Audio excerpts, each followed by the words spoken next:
Permita-me uma pergunta pessoal, bem direta. Você é uma pessoa ansiosa? Você é daquele tipo de gente que fica roendo as unhas? O problema está tão longe, mas você pensa que já bateu a sua porta? Você é daquele tipo de gente que quando não tem um problema, você acaba criando um porque não sabe viver sem problema? A ansiedade é considerada o mal deste século.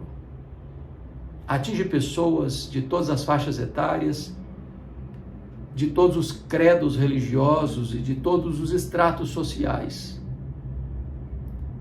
A ansiedade é excesso de futuro, assim como o estresse é excesso de presente e a depressão é excesso de passado.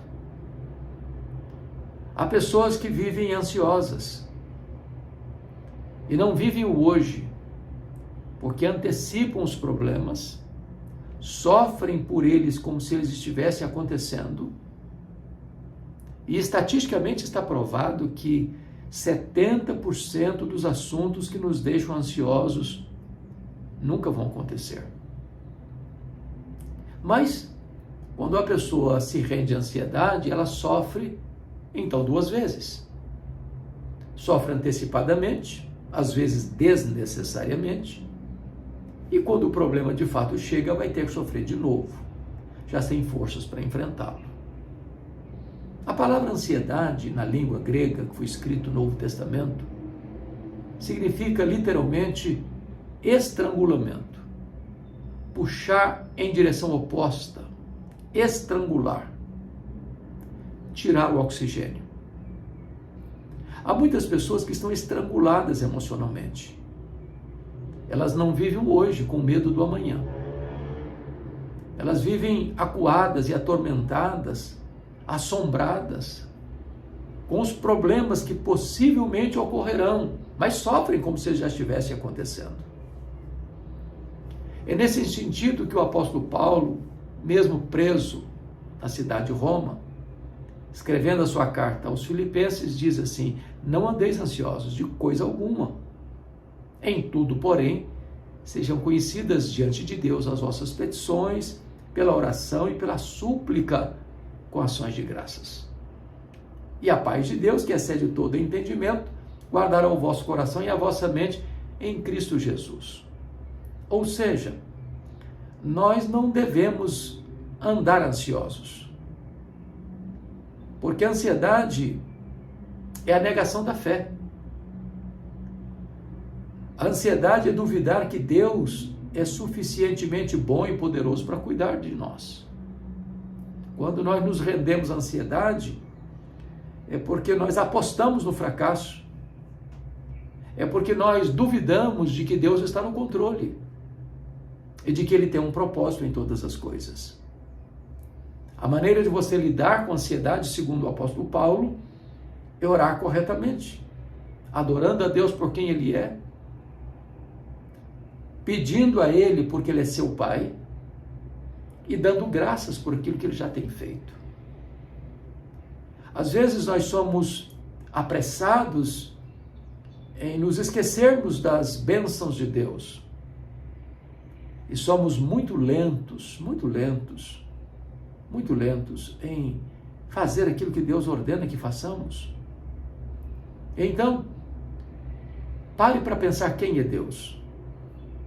Porque adorar a Deus, você o adora por quem Ele é, e você dá graças por aquilo que Ele faz. Quem é o seu Deus? Quão grande é o seu Deus? Quanto pode o seu Deus? Você tem apresentado a Ele as suas necessidades? Você tem dito para Ele do que você precisa? E Ele é seu Pai, Ele se importa com você. Você já tem contabilizado as bênçãos? Quantas bênçãos Deus já fez na sua vida? O simples fato de você estar vivo é um milagre da providência divina. Você tem olhos, você enxerga, você tem ouvidos, você escuta. Suas narinas distinguem os cheiros, os odores. Você tem paladar para não apenas desfrutar dos alimentos, mas degustá-los com prazer? Seu coração está batendo, seus pulmões estão funcionando, seus rins estão filtrando as impurezas do seu corpo, o seu sangue está irrigando o seu corpo. Você tem braços que trabalham, você tem pernas que andam, você tem uma casa para morar, você tem uma família para abraçar. Você tem tantas manifestações da bondade de Deus.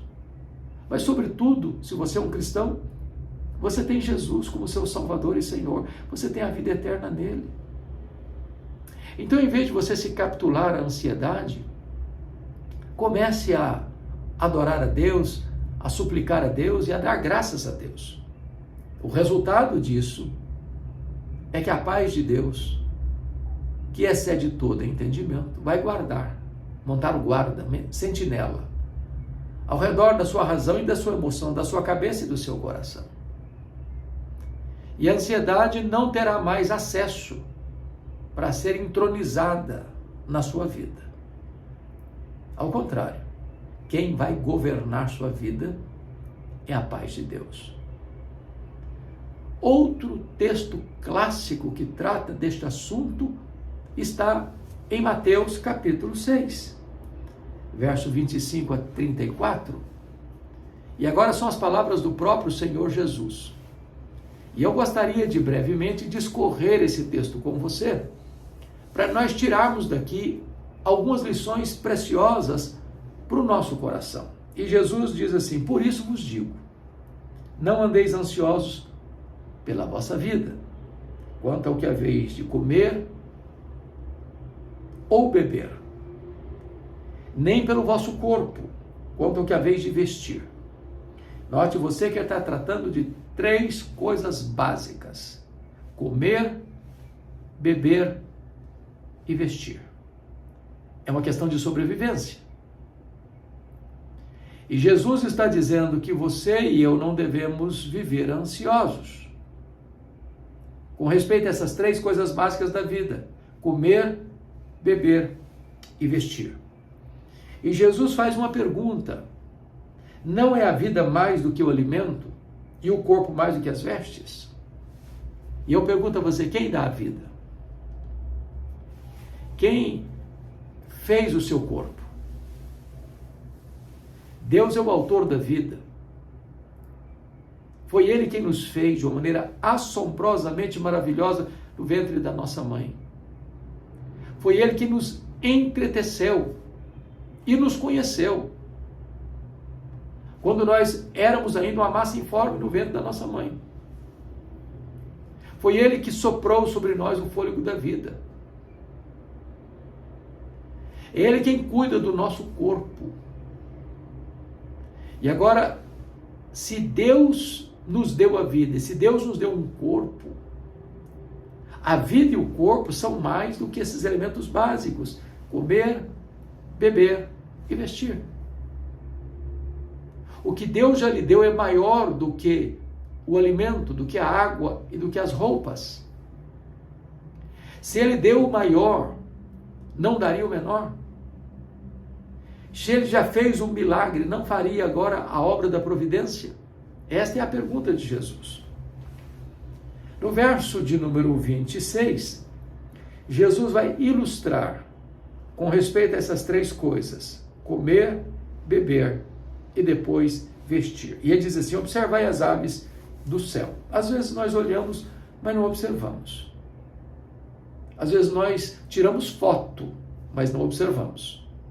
Fazemos um filme, mas não observamos. Mas Jesus diz: observai. Observai as aves do céu. Não semeiam, não colhem, não ajuntem celeiro. Ou seja, elas não plantam, elas não colhem, elas não armazenam. Contudo, vosso Pai Celeste as sustenta. As aves não são agricultores. As aves não fazem colheitas. As aves não têm armazéns nem despensas. Nem por isso elas vivem ansiosas. porque sabem que o Pai as sustenta, o Pai Celeste. Então, Jesus aplica e diz assim: porventura não valeis vós muito mais que as aves? Ele não diz que você vale mais que as aves, você vale muito mais do que as aves.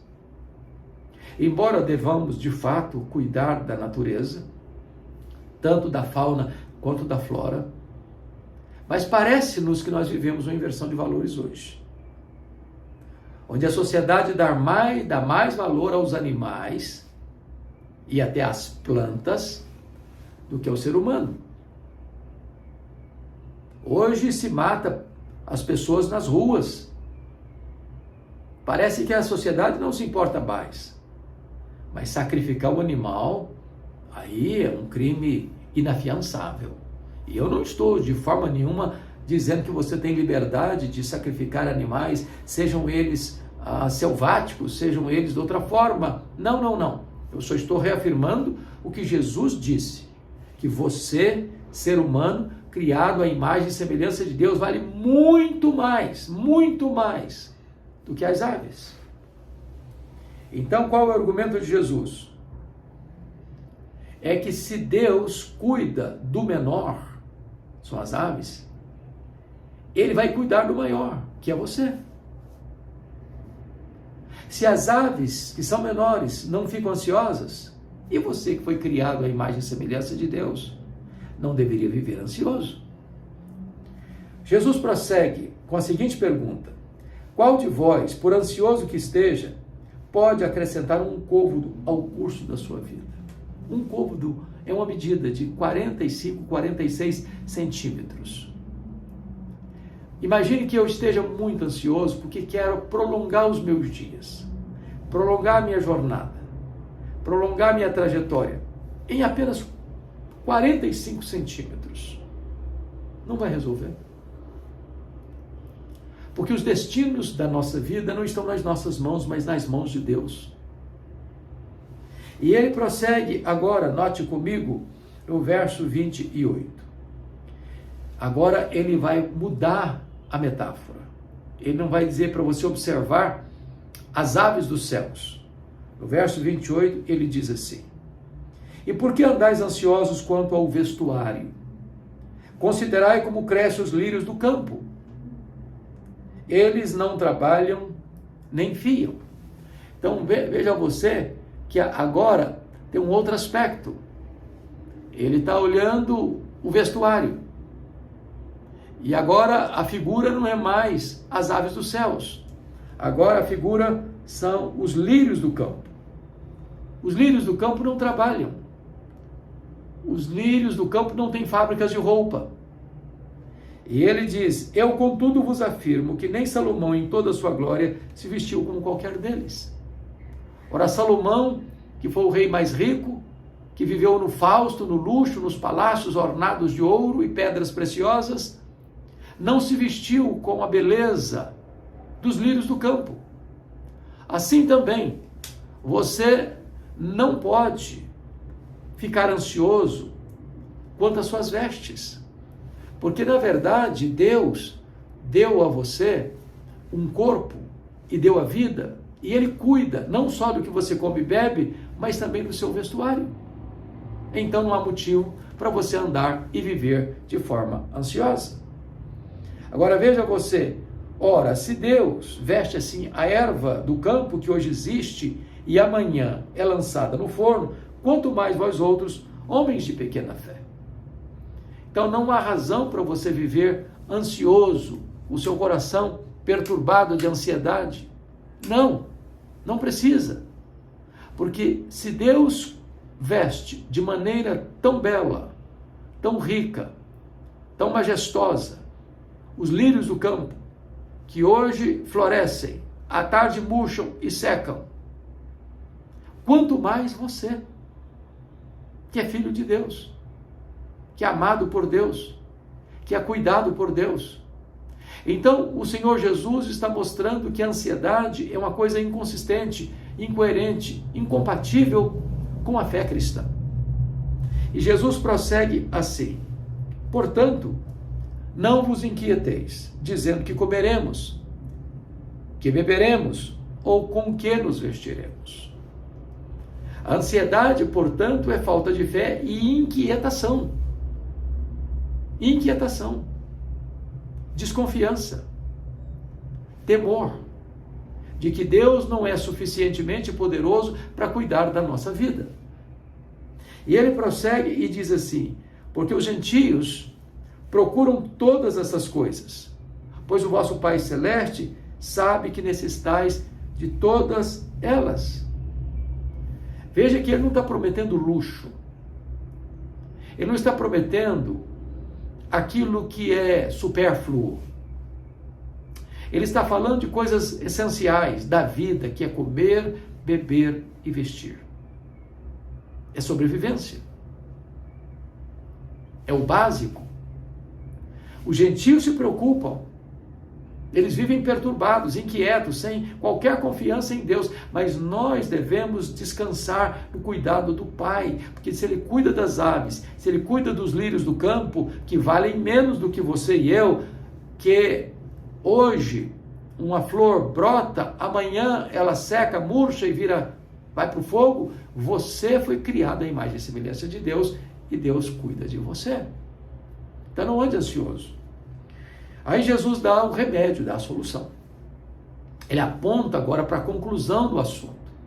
Ele diz assim: buscai, pois, em primeiro lugar o reino de Deus e a sua justiça, e estas coisas vos serão acrescentadas, e todas essas coisas vos serão acrescentadas. Então, é buscar as primeiras coisas primeiro.